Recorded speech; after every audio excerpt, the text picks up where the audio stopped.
ओम श्री गणपते नमः। श्री गणेश की वंदना कर, दिन के स्वामी श्री हरिवैष्णव विष्णु की आराधना कर, इष्ट देव का ध्यान धर, गुरुजनों को नमन कर।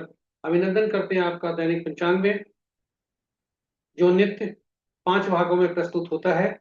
और इसका लघु रूप, पहले भाग का लघु रूप आपके ही सुझाव के अनुरूप नित्य प्रस्तुत हुआ करता है। तो दैनिक पंचांग में जो भी डेटा प्रयुक्त होते हैं वह दृक पंचांग से लिए जाते हैं और छवि गूगल से ली गई। यह प्रस्तुति आप तक यूट्यूब के सौजन्य से पहुंचाई जा रही है। गुरुजनों को नमन करते हैं। गुरु ब्रह्मा, गुरु विष्णु, गुरु देव महेश्वर, गुरु साक्षात परम ब्रह्म तस्मै श्री गुरवे नमः। क्योंकि उनके ही आशीष से जो यहाँ दिखाए जा रहे हैं, जो विभाग ज्योतिष के, उन विभागों में हमने शिक्षा ग्रहण की, उनके आशीष से मिला। और उनके ही मार्गदर्शन में हमने पीएचडी मेडिकल एस्ट्रोलॉजी में किया। उनके ही सुझाव और मार्गदर्शन से हम चले, जिसके कारण हमें अंतरराष्ट्रीय ज्योतिष संगठन अमेरिका द्वारा आजीवन सदस्यता भी मिली। वरुण एस्ट्रो जो द्वारा पटना में किदवईपुरी में स्थित है, सॉफ्ट एस्टेब्लिशमेंट एक्ट के अंतर्गत रजिस्टर्ड है, जीएसटी कंप्लायंट है और क्यूआरओ द्वारा आईएसओ सर्टिफाइड है।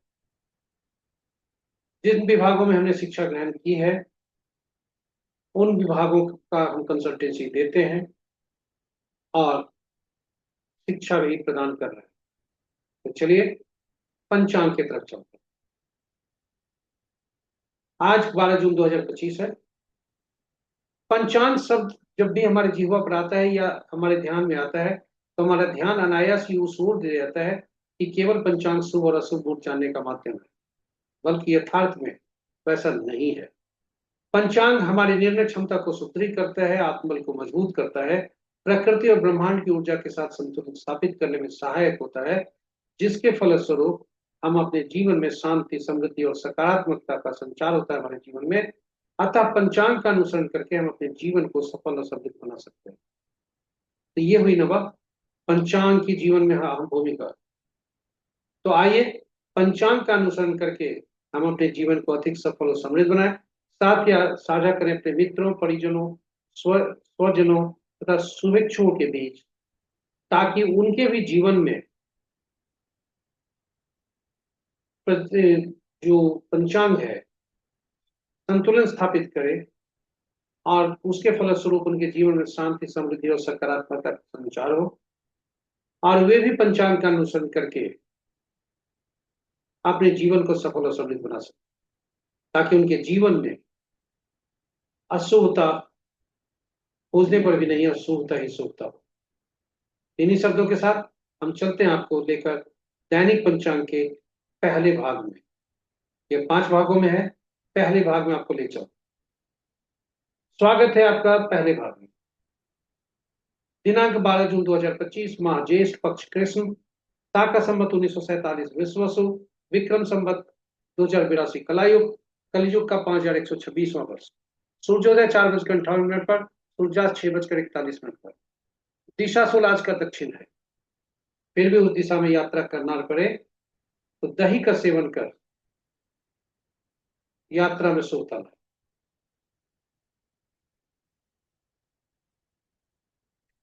आज का पंचांग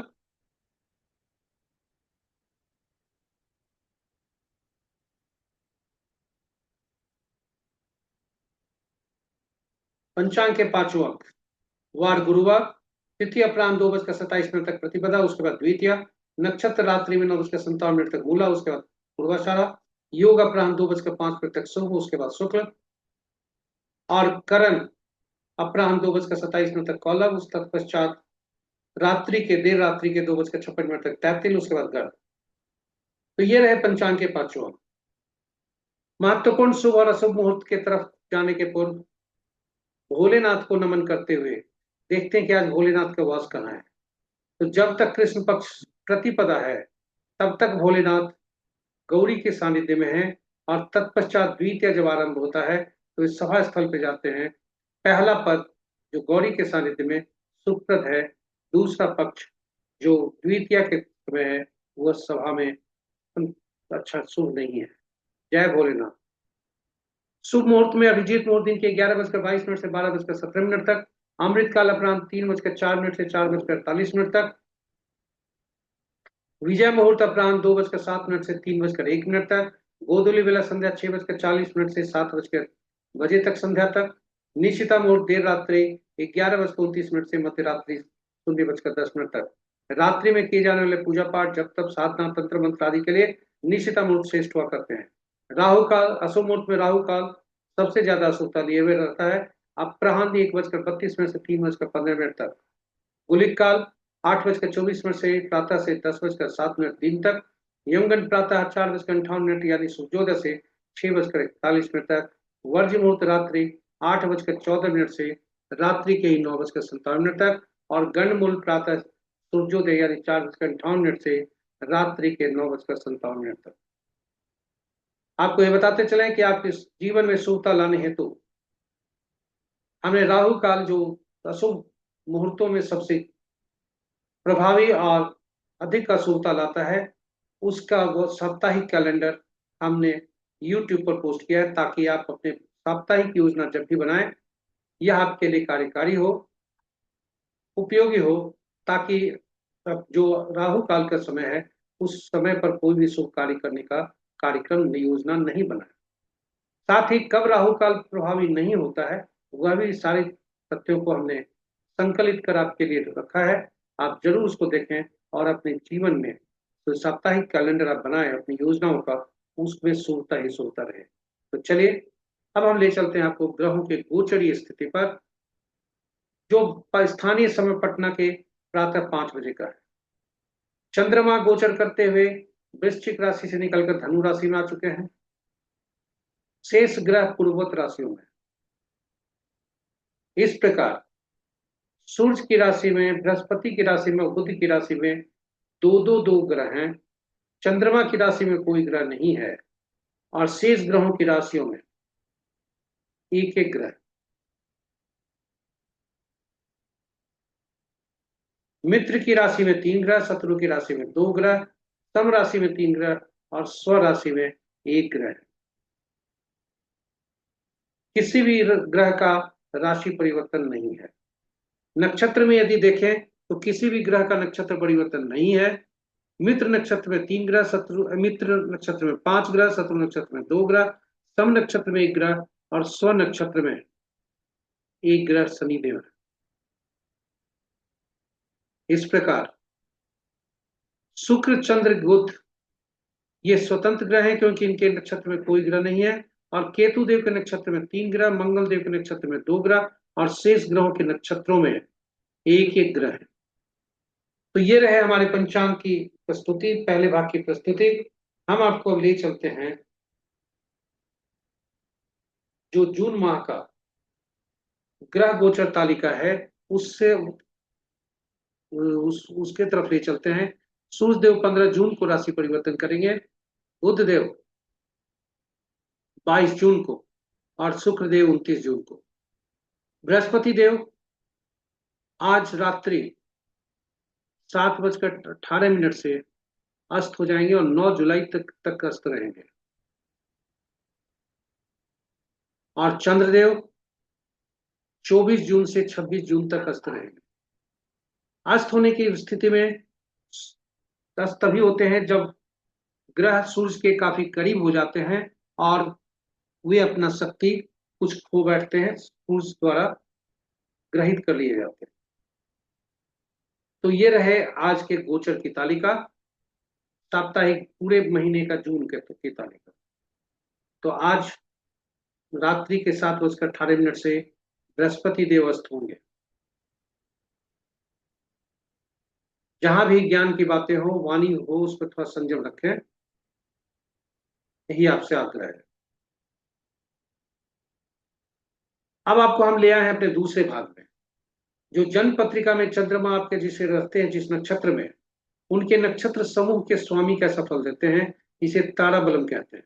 यह चंद्रमा के परिप्रेक्ष्य में देखा जाता है कि चंद्रमा किस नक्षत्र में गोचर कर रहे हैं और आपका जन्म किस नक्षत्र समूह में हुआ है और चंद्रमा किस नक्षत्र समूह में गोचर कर रहे हैं। ये दोनों के ग्रहों का आपस में देखा जाता है कि कैसा फल हो रहा है। यह पद्धति अद्भुत और सटीक पद्धति है जिसे नौ तारा चक्र पद्धति कहते हैं, उसी पर आधारित है।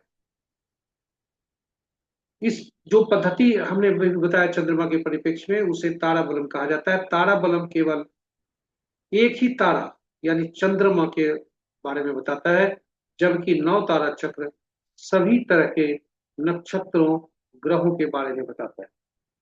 यह व्यक्ति के जीवन के बारे में होने वाली घटनाओं से रूबरू कराता है, वाकिफ कराता है, ताकि जो शुभ समय आने वाले हों उसमें व्यक्ति हर शुभ काम और करे, ताकि शुभता आए। वहीं अशुभता वाले समय में थोड़ा सावधान रहे और तत्पर रहे नया चैलेंज फेस करने के लिए, नया जो चुनौती है, नई चुनौती उसका सामना करने के लिए, जिसमें उसका आत्मबल मिलेगा कि यदि पहले से जानकारी है तो। साथ ही साथ कुंडली में, जन्म कुंडली में आपके ग्रह कहाँ बैठे हैं, हो सकता है बहुत अच्छी स्थिति में बैठे हो और देखने से लग रहा है कि बहुत अच्छी स्थिति में है, किंतु उनके नौ तारा चक्र खराब स्थिति में बता रहे हैं, तो नौ तारा चक्र का ही फल होगा, क्योंकि ग्रह अपना फल कभी नहीं देते। ग्रहों के मन नक्षत्र ही हुआ करते हैं। इसके अतिरिक्त हम यदि जीवन के काल में किसी व्यक्ति से संपर्क में आते रहते हैं, किसी विभिन्न व्यक्तियों से, चाहे तो पार्टनरशिप के रूप में, चाहे हमारे बॉस के रूप में, नौकरी पेशा में, या जीवन मर्यादा में अपने परिवार में भी, पत्नी के रूप में, बच्चे के रूप में, तो उनका जन्म नक्षत्र यदि मालूम है तो हमारे जन्म नक्षत्र के साथ कैसा तालमेल बैठेगा, यह भी हम आगे पहले से जान जाए यदि, तो हम सावधान रहें अपने व्यवहार को लेकर, हम उसमें सुधार जैसे कहाँ तक ला सकते हैं, इससे रिश्ता सुधर सकता है। तो ये इन्हीं सभी तथ्यों को देखकर हमने नौ तारा चक्र पर विशेष प्रस्तुति रखी है, पोस्ट की है, जिसमें भगवान राम, मां सीता तथा पवन पुत्र हनुमान की भी जन्म कुंडली डाली है और आपस का तालमेल कैसा रहा, क्यों रहा, नौ तारा चक्र पर हमने निकालने की कोशिश की है और आपको बताने का प्रयास किया है। साथ ही साथ आपके सुझाव के अनुसार नौ तारा चक्र पर कैसे निकाला जाता है उसका प्रैक्टिकल वीडियो भी अलग से डाला है, जरूर देखिए, आपके लिए उपयोगी होगा, यह मेरा पक्का विश्वास है। नौ तारा चक्र अद्भुत पद्धति।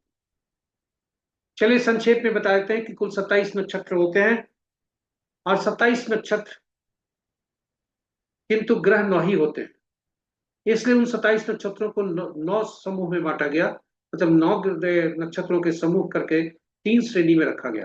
पहला से 9वां तक पहला श्रेणी, 10वां से 18वां तक दूसरा श्रेणी और 19वां से 27वां तक तीसरा श्रेणी।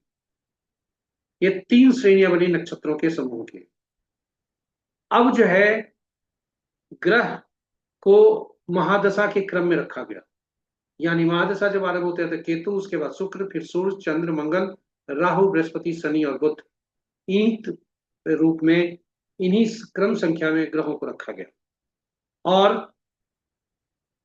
प्रत्येक श्रेणी में से पहला ग्रह नक्षत्र जो हुए, यानी पहला, 10वां और 19वां नक्षत्र पहले श्रेणी में से, पहले हर श्रेणी में से पहला नक्षत्र यानी पहला, 10वां और 19वां नक्षत्र का स्वामित्व पहले ग्रह को, केतु को दिया गया और इसी क्रम में संख्या में बढ़ते हुए 9वां, 18वां, 27वां नक्षत्र का स्वामित्व बुध को दिया गया। तो इस तरह से आप देख सकते हैं इस चार्ट में जो हम आपको दिखा रहे हैं कि हर नक्षत्र के 3-3 ग्रह हैं और वह क्रम संख्या बहुत ही सटीक और उपयोगी है, क्योंकि यह क्रम संख्या का कहीं भी जो है रेस्ट, कहीं भी किसी तत्व ये में यह टूटा नहीं, यानी पहला, 10वां, 19वां नक्षत्र का स्वामी पहले ग्रह को, दूसरा, 11वां, 20वां नक्षत्र का स्वामी दूसरे ग्रह को, इसी क्रम संख्या में बढ़ते हुए 9वां का, 18वां, 27वां नक्षत्र समूह का स्वामी को 9वें ग्रह बुध को दिया गया। अब महत्वपूर्ण यह है कि फलित कैसे करते हैं। तो जन्म पत्रिका में चंद्रमा हमारे जिस नक्षत्र में होते हैं, उस नक्षत्र समूह के जो स्वामी बनते हैं जो हम पिछले चार्ट में बताया, गणना वहां से आरंभ होती है, मतलब पहला ग्रह वही होते हैं। और पहला ग्रह मिश्रित फल देते हैं, शुभता जल नहीं देते, अशुभता भी देते हैं और मिश्रित फल देते हैं। वहीं पहले ग्रह से तीसरा, पांचवा, सातवां ग्रह जो बनते हैं वो पीड़ा देते हैं, अति पीड़ा देते हैं, बाधा देते हैं, तरह तरह की पीड़ा यातनाएं हम झेलते हैं। वहीं दूसरा, चौथा, छठा, आठवां, नौवां ग्रह जो होते हैं, जन्म पहले ग्रह से, जिस जन्म पत्रिका में चंद्रमा जिस नक्षत्र में है, उसके नक्षत्र समूह के स्वामी से दूसरा, चौथा, छठा, आठवां, नौवां ग्रह शुभ फलदायी होते हैं, अति शुभ फलदायी होते हैं। इसी आधार पर हम चंद्रमा के परिप्रेक्ष्य में निकालते हैं और विभिन्न ग्रहों के परिप्रेक्ष्य में भी निकालते हैं कि कैसा दिन होने की, कैसा समय होने का संभावना है। साथ ही साथ रिश्ते नाते जो भी हम देखते हैं, इसी क्रम में देखते हैं। यदि कोई व्यक्ति से पार्टनरशिप कर रहे हैं और वह प्रत्यरी तीसरा, पांचवा, सातवां में आ रहा हो, तो पार्टनरशिप न करें, यही सलाह दी जाती है। क्योंकि विपत होगा, प्रत्यरी लॉस होगा, और यहाँ तक कि नैधन्य, मतलब बहुत ज्यादा परेशानी और बर्बादी हो सकती है। तो इस तरह से आप नक्षत्रों के अनुसार अपने पार्टनर को भी पहचानें और आगे बढ़े। चलिए आज की प्रस्तुति में चलते हैं। चंद्रमा का गोचर नक्षत्र कहाँ है? तो आज चंद्रमा पहले भाग में मूला नक्षत्र में है, रात्रि के 9:57 तक। उसके बाद वे पूर्व शाह नक्षत्र में जाते हैं।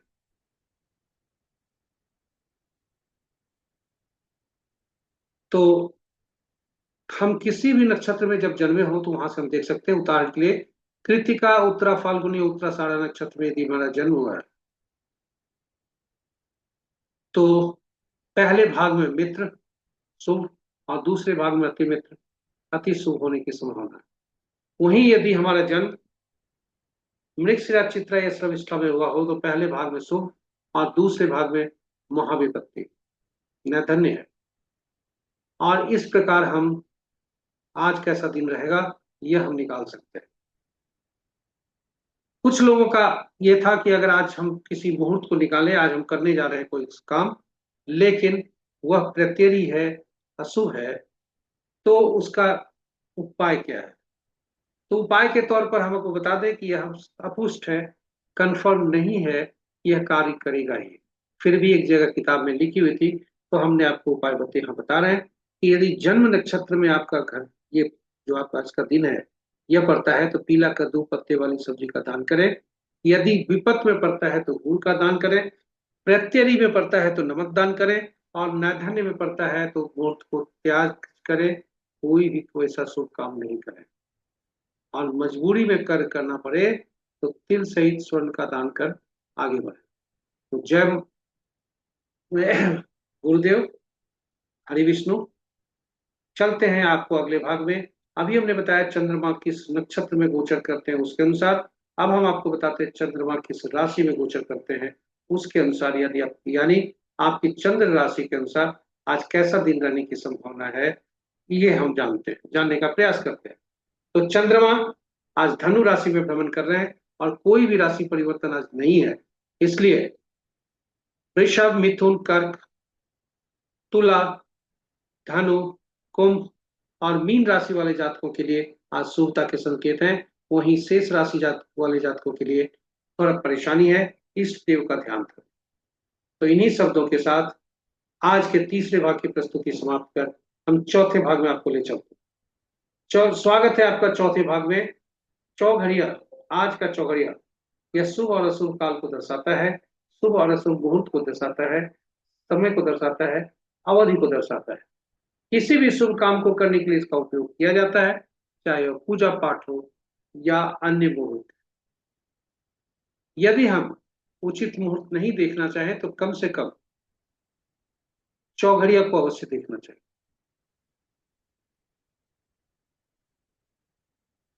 चौघड़िया दिन का 7 होता है, दिन का 8 चौघड़िया होता है, रात का 8 चौघड़िया होता है। चौघड़िया की उपयोगिता बहुत अच्छी है, सटीक होती है, इसलिए चौघड़िया पर हमने 2 प्रस्तुति रखी है, एक हिंदी में चौघड़िया की उपयोगिता और अंग्रेजी में यूटिलिटी ऑफ चौघड़िया। संक्षेप में हम बता दें कि 7 कुल 8 चौघड़िया दिन के होते हैं, लेकिन सप्ताह के 7 दिनों के अनुसार उनका नामकरण है। और चूंकि हर 7 चौघड़िया का नामकरण दिन के अनुसार हुआ, वार के अनुसार हुआ, और हर वार दिन, साप्ताहिक दिन के स्वामी अलग अलग ग्रह होते हैं, और वे सभी 7 ग्रह को विशेष कार्य के लिए अधिकृत किया गया है, उसके लिए ये उपयुक्त होते हैं। तो हर चौघड़िया कोई न कोई विशेष कार्य करने के लिए निर्धारित है, उपयुक्त। तो आज का चौघड़िया जैसे गुरुवार है, तो गुरुवार का चौघड़िया बृहस्पति देव से संबंधित है, गुरुवार से संबंधित है, अत्यंत ही शुभ ग्रह है और यह लाभकारी ग्रह है। विशेष रूप से विवाह समारोह आयोजित करने के लिए इसका उपयोग किया जाता है। तो इस प्रकार हम देखें, इस कुल 7 चौघड़िया, 7 चौघड़िया का विशेष उसके कार्य, और चूंकि इसकी उपयोगिता काफी अच्छी है, काफी सटीक और अच्छी होती है, इसलिए हमने हिंदी और अंग्रेजी में अलग अलग वीडियो डाला है। ये चौघड़िया की उपयोगिता हिंदी में, यूटिलिटी ऑफ चौघड़िया अंग्रेजी में, जरूर देखें, लाभकारी होगा ऐसा हमारा अनुमान, आशा भी है, भरोसा भी है। तो चलते हैं आज के चौघड़िया में। आज का दिन गुरुवार है, इसलिए शुभ चौघड़िया से दिन आरंभ हो रहा है, शुभ चौघड़िया से दिन समाप्त हो रहा है। हम चौघड़िया का जो परिचय दे रहे थे उस समय हम यह करने के लिए भूल गए कि जब भी हम चौघड़िया का प्रयोग करें तो यह सुनिश्चित करें कि 3 के चौघड़िया जो होते हैं क्रमशः राहु काल वेला वार वेला से ग्रसित हुआ करता है, और रात्रि का चौघड़िया काल रात्रि से ग्रसित हुआ करता है। तो जब भी अशुभता से व्याप्त हो तो उस चौघड़िया का त्याग कर देना चाहिए। रात्रि का चौघड़िया काल रात्रि से ग्रसित होता है, उसका भी को भी त्याग देना चाहिए। आज का चौघड़िया शुभ चौघड़िया से आरंभ है और शुभ चौघड़िया से समाप्त है दिन का। रात्रि का चौघड़िया अमृत से आरंभ है, अमृत से समाप्त हो रहा है, और दिन में जो अमृत चौघड़िया से 1:32 से जो शुरू होता है और संध्या के 6:41 यानी सूर्यास्त तक, सभी कुछ न कुछ अशुभता से व्याप्त है। यानी 1:32 से 3:15 तक राहु काल, और 3:15 से 4:58 तक काल वेला, और 4:58 से 6:41 तक वार वेला। वहीं रात्रि के 11:49 से मध्य रात्रि से कुछ बाद 1:07 तक काल रात्रि से ग्रसित है लाभ चौघड़िया। इनको त्याग करना चाहिए और शेष चौघड़िया का हम उपयोग कर सकते हैं और अपने जीवन में शुभता ला सकते हैं। तो चलिए, ये रहा हमारे चौथे वाक्य पर प्रस्तुति। 5वें भाग में हम आपको ले आए हैं जो अंक ज्योतिष के अनुसार कैसा दिन रहने की संभावना है। अंक ज्योतिष में हम आपको पिछले प्रस्तुतियों में बताते आए हैं कि अंक ज्योतिष एकल अंक पर काम करता है, और जब भी एक से ज्यादा अंकों का समूह हमें प्राप्त होता है उसे एकल अंक पर परिवर्तित कर हम आगे बढ़ते हैं। उसी तरह से अंक ज्योतिष में जन्म तिथि बहुत महत्वपूर्ण हुआ करता है, और जन्म तिथि में जन्म की तिथि और जन्म तिथि वाह माह और वर्ष की तिथि का जो, इनको एकल अंक में जब परिवर्तित करते हैं तो उसे हम प्रयोग में लाते हैं जन्म तिथि का योग और जन्म तिथि माह और वर्ष का योग। इस तरह से हम सभी तिथियों को जोड़कर आगे बढ़ते हैं। अंकों के बाद शब्दों का भी हमें मिल सकता है, नाम के रूप में, गांव के रूप में, शहर के रूप में, आदि आदि। तो वैसी स्थिति में हम उन हर शब्द में प्रयुक्त हुए अक्षरों का अंकीय मूल्य होता है, तो उन शब्दों को अंकों में परिवर्तित कर फिर उसे सभी को जोड़कर एकल अंक में परिवर्तित कर लेते हैं, और फिर हम उसे प्रयोग में लाते हैं। हमारा कर्म होता है कि जो जन्म तिथि होता है उसका योग होता है मूलांक, और जन्म तिथि माह वर्ष का जो होता है भाग्यांक। पहला जो जो जन्म तिथि का योग होता है उसे ड्राइवर भी कहते हैं, और सभी का योग हम कंडक्टर भी कहते हैं। ड्राइवर और कंडक्टर का तालमेल बहुत अच्छा होना चाहिए ताकि जीवन की हमारी जो बस है वो चल सके। किंतु यहाँ पर हम देखें 3 और 9 का संबंध आज का है, उदाहरण स्वरूप कह रहे हैं, तो 3 और 9 का संबंध शत्रुता का है, इसलिए हमें एक ऐसा अंक चाहिए जो 3 का भी मित्र हो, 9 का भी अंक हो, ताकि जो 3 और 9 का अनबैलेंस की स्थिति है, असंतुलित है, इसे संतुलित किया जा सके। यहीं पर रोल होता है न्यूमरोलॉजिस्ट का, कि न्यूमरोलॉजिस्ट पहचानते हैं कि कौन कौन अंक आपको इम्बैलेंस कर रहा है, समस्या कर दे रहा है, और यह आप भी जान सकते हैं यदि आपका थोड़ा सार्थक प्रयास हो, उसमें सीखने का प्रयास करें। और इस प्रकार हर समस्या का खोज कर अंक ज्योतिष के अनुसार अंकों के जो है बैलेंस कर हम अपने जीवन में शुभता ला सकते हैं। तो आज के तिथि के परिप्रेक्ष्य में देखते हैं कि आज का भाग्यांक 9 है और विभिन्न मूलांक वाले जातकों के साथ आज कैसा संबंध है। तो जिस जातक का जन्म 1-10-19-28 तारीख को हुआ है, किसी भी तिथि को, सूर्य देव जिनके स्वामी बनते हैं, मूलांक 1 है। दिन उत्तम होने की संभावना है क्योंकि 1-9 का संबंध राजा और सेनापति का संबंध मधुर हुआ करता है। आज का दिन सुपर सक्सेस हो।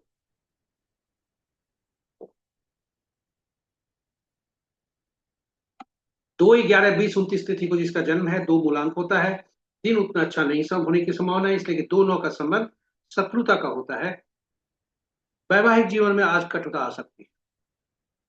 3-12-21-30 का जिनका जन्म तिथि है, 3 मूलांक होता है। बृहस्पति देव जिनके स्वामी होते हैं, दिन उतना अच्छा नहीं होने की संभावना है। 3-9 का संबंध शत्रुता का है। 2 स्टार मिल रहे हैं, 40 से 50% सफलता का दर है।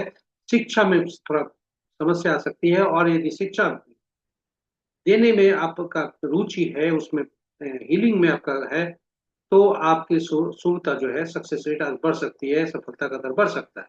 4 मूलांक वाले 4-13-22-31 जिनका जन्म तिथि है, राहु देव जिनके स्वामी होते हैं, 4 और 9 का संबंध अति शत्रुता का फैटल होता है। बहुत ही घमासान युद्ध होता है 4-9 में। 2 स्टार हैं, 80% सफलता तभी मिल सकते हैं, लेकिन स्ट्रगल भी हो सकते हैं, छोटी मोटी घटनाएं भी हो सकती हैं, सर्जरी भी हो सकती है, और यदि व्यक्ति खुद ही सर्जरी में इन्वॉल्व में अपने आप को लगाए हुए है, तो थोड़ी सफलता बढ़ सकती है। 5-14-23 जिनका जन्म तिथि है, बुधदेव जिनके स्वामी होते हैं, तटस्थ पद। 5-9 का संबंध तटस्थता का है, 3 स्टार मिल रहे हैं। 80 से 90% सफलता का दर होने की संभावना है। वित्त, रुपये, वित्त, मुद्रा, वित्त और बैंकिंग से संबंध यदि है, तो सफलता के दर बढ़ सकते हैं। 6-15-24 जिनका जन्म तिथि हो, 6 मूलांक बनता है। शुक्रदेव जिनके स्वामी बनते हैं, 6-9 का संबंध तटस्थता का है। 2.5 स्टार मिल रहे हैं, 80% सफलता का दर है। मीडिया के लिए बहुत अच्छे हो सकते हैं। जहां आपको खुद को प्रेजेंट करना है, वहां आप बहुत अच्छे हो सकते हैं। स्टेज पर शो बहुत अच्छा हो सकता है, लेकिन सावधान रहें कंट्रोवर्सी से, स्कैंडल से। 7-16-25 जिनका जन्म तिथि है, 7 मूलांक होता है। केतु देव जिनके स्वामी होते हैं, दिन उत्तम होने की संभावना है। 7 और 9 का संबंध तटस्थता का है। 1.5 स्टार मिल रहे हैं। 60% सफलता का दर होने की संभावना है। और दोनों जो है आपका ऑकल्ट या शिक्षा हीलिंग से संबंध यदि जातक का है, तो फिर उत्तमता बढ़ सकती है। 8-17-26 तारीख जिनका जन्म तिथि है, 8 मूलांक है। शनि देव जिनके स्वामी हैं, दिन उत्तम होने की संभावना है। तटस्थता का संबंध 8 और 9 के बीच। 1.5 स्टार, 30% सफलता। कानून या सेना से संबंध हो, पुलिस से संबंध हो, डॉक्टर से संबंध हो, तो उत्तमता जो है बढ़ सकती है। 9-18-27 तारीख जिनका जन्म तिथि है, 9 मूलांक है। सावधानी जरूरी है। 10 से 40% सफलता का दर है। आपको अच्छे मानव बनना है, ताकि जब तक आप अच्छे मानव नहीं बनेंगे, प्रोफेशनली सक्सेसफुल नहीं होंगे। और अच्छे मानवता के रूप काम कीजिए, सफलता का दर बढ़ सकती है। लेकिन 9 और 9 का संबंध अति शत्रुता का है, ये हमेशा ध्यान में रखिए। अग्नि और अग्नि शांत नहीं हो सकती। तो ये रहे हमारे आज की प्रस्तुति दैनिक पंचांग की।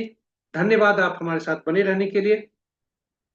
इस प्रस्तुति को ध्यान से देखने के लिए जो दर्शक पहली बार देख रहे हैं, आपसे अनुरोध है कि चैनल को सब्सक्राइब करें, और साथ ही साथ साझा करें, अपने सभी से अनुरोध है, साझा करें अपने मित्रों, परिजनों और शुभेच्छुओं के बीच में, ताकि उनके जीवन में भी सफलता और समृद्धि हो, वे भी सफल हो।